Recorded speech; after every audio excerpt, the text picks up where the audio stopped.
Hello friends, સ્વાગત છે તમારું શ્રીજી ક્લાસીસના યુટ્યુબ ચેનલમાં. આજના વિડીયોમાં આપણે એસીસીમાં ચેપ્ટર 5ના જે એમસીક્યુ છે તેના વિશે ડિસ્કશન કરીશું. Question number 1, rectifier converts AC current into DC, બરાબર, ડાયરેક્ટ કરંટ, સોરી અહીં ઓલ્ટરનેટિંગ કરંટ આપણે લખી શકીએ, બરાબર. રેક્ટિફાયર જે છે એ શું કરે છે તો એ ઓલ્ટરનેટિંગ કરંટનું, બરાબર, ઓલ્ટરનેટિંગ કરંટનું ડાયરેક્ટ કરંટમાં રૂપાંતર કરે છે, એટલે કે એસીનું ડીસીમાં કન્વર્ઝન કરે છે. ફિલ્ટર પ્રોવાઈડ, ફિલ્ટરનો આઉટપુટ કેવો હોય છે તો સ્મૂથ ડીસી આઉટપુટ હોય છે. રેક્ટિફાયરનો જે આઉટપુટ હોય તેમાં રિપલ્સ રહેલા હોય છે, તો તેને સ્મૂથ કરવા માટે ફિલ્ટર વાપરવામાં આવે છે. Reason of variation in output voltage from rectifier, એટલે કે રેક્ટિફાયરમાંથી જે આઉટપુટ વોલ્ટેજ મળે છે તેમાં ચેન્જ થવાના, એટલે કે તે ચેન્જ થતો રહે છે, બદલાતો રહે છે, તેના કારણ શું? તો એક, જો એમાં સપ્લાય વોલ્ટેજ ચેન્જ થતો હોય, બીજું એમાં લોડ કરંટ ચેન્જ થતું હોય, અને ત્રીજું જો ટેમ્પરેચર બદલાતું હોય તો આ ત્રણ વસ્તુ ચેન્જ થતી હોય તો રેક્ટિફાયરનો આઉટપુટ બદલાતો રહેશે. Sampling is a process of, sampling process શું છે તો એ સેન્સિંગ આઉટપુટ વોલ્ટેજ, એટલે કે આઉટપુટ વોલ્ટેજને સેન્સ કરવાની જે પ્રક્રિયા છે એને શું કહેવાય, સેમ્પલિંગ કહેવામાં આવે છે. આનો રિવર્સ ક્વેશ્ચન પણ યાદ રાખીશું કે sensing process of output voltage is called તો સેમ્પલિંગ, બરાબર. એટલે બંને માટે ક્વેશ્ચન પૂછી શકે છે. Output of a sampling unit given to, sampling યુનિટનો આઉટપુટ કોને આપવામાં આવે છે તો કોમ્પરેટરને આપવામાં આવે છે. In electronic voltage regulator, reference signal obtained from, electronic voltage regulator છે તેમાં રેફરન્સ સિગ્નલ કઈ રીતે ઓબ્ટેઇન કરવામાં આવે છે તો ઝીનર ડાયોડની મદદથી ઓબ્ટેઇન કરવામાં આવે છે. How many signals given to comparator, કોમ્પરેટરને કેટલા સિગ્નલ આપવામાં આવે છે તો 2. Which signals are given to comparator, કયા સિગ્નલ આપવામાં આવે છે તો ફીડબેક અને રેફરન્સ સિગ્નલ. કેટલા સિગ્નલ આપવામાં આવે છે તો 2, બરાબર. અને કયા કયા સિગ્નલ આપવામાં આવે છે તો રેફરન્સ અને ફીડબેક સિગ્નલ રાખવામાં આવે છે. એના પછી વાત કરીએ, amplifier in electronic regulator use to amplify error signal, બરાબર. ઇલેક્ટ્રોનિક રેગ્યુલેટર છે તેમાં એમ્પ્લીફાયર શા માટે વપરાય છે તો એમ્પ્લીફાય એરર સિગ્નલ, એટલે કે જે એરર સિગ્નલ છે તેને એમ્પ્લીફાય કરવા માટે વપરાય છે. ખાસ ધ્યાન રાખીશું કે એમ્પ્લીફાય છે, એરર સિગ્નલને એમ્પ્લીફાય કરવા માટે વપરાય છે. એરર સિગ્નલ જે હોય છે તેની કિંમત ઓછી હોય છે, તો તેને કિંમતમાં વધારો કરવા માટે એમ્પ્લીફાયર વાપરવામાં આવે છે. Control element run by, control element કોના દ્વારા રન કરવામાં આવે છે તો એમ્પ્લીફાયરમાં, બરાબર. અરે આનો રિવર્સ ક્વેશ્ચન પણ પૂછી શકાય કે amplifier use to run blank, બરાબર. તો આન્સર આવે કંટ્રોલ એલિમેન્ટ.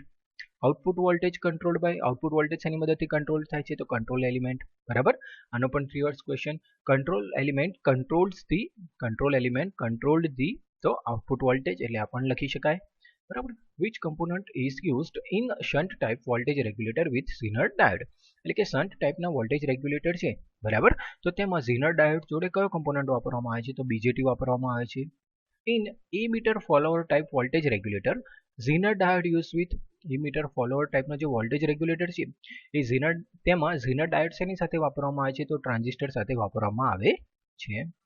જે લોડ રેગ્યુલેશન છે એ લોડ રેગ્યુલેશનનું સૂત્ર છે V voltage at no load minus voltage at full load upon voltage at no load. એટલે સિમ્પલ જો રેગ્યુલેશનનું સૂત્ર કહે તો આ રીતે લખાય, જો પર્સન્ટેજ રેગ્યુલેશનનું સૂત્ર કહે તો તેને તમારે 100 વડે મલ્ટીપ્લાય કરવાનું છે. આના પરથી જ આપણે સપોઝ કોઈ એક્ઝામ્પલ પૂછી નાખીએ કે માની લઈએ કે નો લોડ આઉટપુટ વોલ્ટેજ 24 વોલ્ટ છે, full load output voltage 23 volt છે, તો આપણે વોલ્ટેજ રેગ્યુલેશન શોધવાનું કીધું હોય તો અહીંયાથી ધ્યાન રાખીશું નો લોડ એટલે VNL ને આ ફૂલ લોડ છે એટલે VFL. અહીં આપણે કિંમત મૂકતા જઈએ તો 24 - 23 / 24, અને આને સિમ્પ્લિફાય કરીશું તો આન્સર આવશે 4.17%, બરાબર. એટલે 4.17% રેગ્યુલેશન થાય. Line regulation also known as, line રેગ્યુલેશનને બીજા કયા નામથી ઓળખવામાં આવે છે તો સોર્સ રેગ્યુલેશન, બરાબર. 7-8X series of voltage regulator use for, 7XX જે સિરીઝ છે એ કેવા વોલ્ટેજ રેગ્યુલેટર છે તો પોઝિટિવ વોલ્ટેજ રેગ્યુલેટર છે. આ સિરીઝ ખાસ યાદ રાખીશું, બરાબર, કે 7-8XX ની જે સિરીઝ છે એ પોઝિટિવ વોલ્ટેજ આપે છે આપણને, 7-9XX ની જે સિરીઝ છે એ આપણને નેગેટિવ વોલ્ટેજ આપે છે. તો આ ખાસ ધ્યાન રાખવાનું છે કે કઈ સિરીઝમાં આપણને કયા વોલ્ટેજ મળે છે. એના પછી વાત કરીએ આપણે તો આઉટપુટ વોલ્ટેજ ઓફ IC 7805 નો આઉટપુટ વોલ્ટેજ કેટલો છે? તમને કીધું પ્રમાણે સૌથી પહેલા આ 2 લેટર છે 78 જે છે એ સિરીઝ ઇન્ડિકેટ કરે પોઝિટિવ કે નેગેટિવ, અને પછીના 2 લેટર વોલ્ટેજ ઇન્ડિકેટ કરે. તો 05 છે એનો મિનિંગ 5 વોલ્ટ છે, અને 78 એટલે પ્લસ, તો પ્લસ 5 વોલ્ટ. એવી રીતે 79 એટલે કે નેગેટિવ, અને 05 છે એટલે 5 વોલ્ટ. અહીંયા તમને ઘણા બધા એક્ઝામ્પલ પૂછી શકે. સપોઝ હું આવી રીતે પૂછી શકું 78 12, બરાબર. તો આન્સર કેટલો થશે? તો આઉટપુટ વોલ્ટેજ થશે +12, બરાબર. તો આ ખાસ ધ્યાન રાખીશું આપણે કે કોઈ બી એક્ઝામ્પલ પૂછે તો આ તમને આવડવો જોઈએ, અને એકદમ સિમ્પલ કોન્સેપ્ટ છે, બરાબર. LM340XX is series of LM340XX series શેની છે? તો પોઝિટિવ વોલ્ટેજ રેગ્યુલેટરની, અને 320 છે એ શેની છે? તો નેગેટિવ વોલ્ટેજ રેગ્યુલેટરની, બરાબર. આ પણ તમારે ખાસ ધ્યાન રાખવાનું છે, બરાબર, કે LM340XX જે સિરીઝ છે એ શેની છે? LM320 જે સિરીઝ છે એ શેની છે? બરાબર. અહીંયા તમને જલ્દી યાદ રહી જશે, બરાબર. કંઈ એટલું અઘરું નથી, જલ્દી યાદ રહે એવું જ છે. 78 એટલે પોઝિટિવ, 79 એટલે નેગેટિવ. અહીંયા પણ એવી જ રીતે 340 એટલે પોઝિટિવ ને 320 એટલે નેગેટિવ, બરાબર. અહીંયા પણ એક્ઝામ્પલ આ રીતે પૂછી શકીએ કે આઉટપુટ વોલ્ટેજ ઓફ LM34012, બરાબર. 34012 છે તો એનો આઉટપુટ વોલ્ટેજ કેટલો થાય? તો અહીંયાથી સૌથી પહેલા 340 છે એટલે આઉટપુટ વોલ્ટેજ પ્લસ થાય, અને પાછળ 12 છે એટલે આઉટપુટ વોલ્ટેજ +12 વોટ. એ જ રીતે LM320 -12, 320 છે એટલે આઉટપુટ વોલ્ટેજ માઇનસ થશે, અને 12 છે એટલે આઉટપુટ વોલ્ટેજ કેટલો હશે? 12 હશે. અહીંયા કોઈ પણ વેલ્યુ ચેન્જ કરીને આપે તો આપણને આવડવું જોઈએ, બરાબર. તો આ ખાસ ધ્યાન રાખીશું કે એક બે એક્ઝામ્પલ આપણે જોઈ લઈએ. કે સપોઝ 05 લખેલું હોય તો +5 થશે, બરાબર. અથવા 015 અહીંયા 15 લખેલું હોય તો +15, અહીંયા 15 લખેલું હોય તો -15 હોય. એટલે આ ખાસ ધ્યાનમાં રાખીશું કે આ જે 18 થી 25 જે ક્વેશ્ચન છે એ બંને સિરીઝને લગતા ક્વેશ્ચન છે, અને આમાંથી આપણે એક કે બે ક્વેશ્ચન ખાસ પૂછાય એવા છે. SMPS નું પૂરું નામ શું છે? તો switch mode power supply. Full form આપણે હંમેશા યાદ રાખવાના. LRPS નું લિનિયરલી રેગ્યુલેટેડ પાવર સપ્લાય.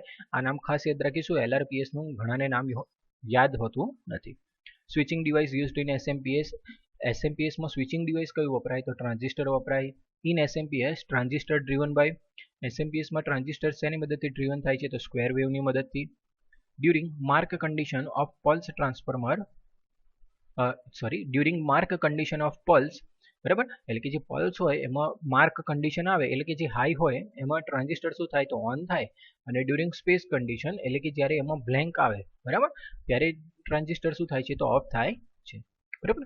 આનાથી ઊંધું પણ યાદ રાખીશું કે transistor turn on during which condition, બરાબર. તો આનો આન્સર આવે માર્ક કન્ડિશન. કઈ કન્ડિશનમાં ઓન થાય? તો mark condition. Transistor remain of during which condition? તો સ્પેસ કન્ડિશન. એટલે આ બંનેમાંથી પણ આ રીતે ક્વેશ્ચન પૂછી શકે છે. તો આના રિવર્સ ક્વેશ્ચન પણ તમારે ખાસ લખી રાખો. Output voltage of SMPS change by changing. SMPS નો આઉટપુટ વોલ્ટેજ છે આપણે શેની મદદથી ચેન્જ કરી શકીએ? તો એ જ માર્ક અને સ્પેસ ટાઈમ આપણે ચેન્જ કરવાનો છે. Output voltage equation of SMPS. SMPS ના આઉટપુટ વોલ્ટેજનું ઇક્વેશન શું? તો V0 = Vi × D. એવી જ રીતે આના પરથી જો કદાચ ક્વેશ્ચન પૂછે કે find the output voltage when input voltage is 50 volt and duty cycle is 0.4, તો આઉટપુટ વોલ્ટેજ આપણે આ રીતે સૂત્ર પરથી જ ગણી શકીશું. Vi × D, તો Vi 50 અને ડ્યુટી સાયકલ 0.4 બરાબર 20 વોલ્ટ. હવે અહીંયા ક્વેશ્ચન ઇન્ક્લુડ કર્યો નથી, પરંતુ ખાસ ધ્યાન રાખીશું કે ડ્યુટી સાયકલનો આપણને ખ્યાલ હોય. જે આગળના સેમમાં તમે જ્યારે પાવર ઇલેક્ટ્રોનિક્સ ભણશો ત્યારે તેમાં આવશે, પણ અત્યારે યાદ રાખી લેવું કે ડ્યુટી સાયકલ એટલે શું? તો T1/T એને ડ્યુટી સાયકલ કહેવામાં આવે છે. એટલે કે જે સપોઝ વાત કરીએ આપણે ટર્ન ઓન સમયગાળો હોય અને ડિવાઇડેડ બાય ટોટલ સમયગાળો. તો આ ખાસ ધ્યાન રાખીશું કે ડ્યુટી સાયકલ એટલે શું? તો ડ્યુટી સાયકલ બરાબર T1/T.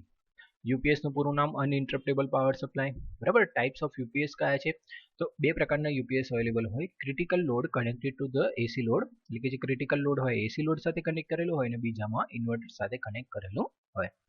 તો અહીંયા ECC ના ચેપ્ટર 5 ના જે MCQ છે તે પૂરા થાય છે. તો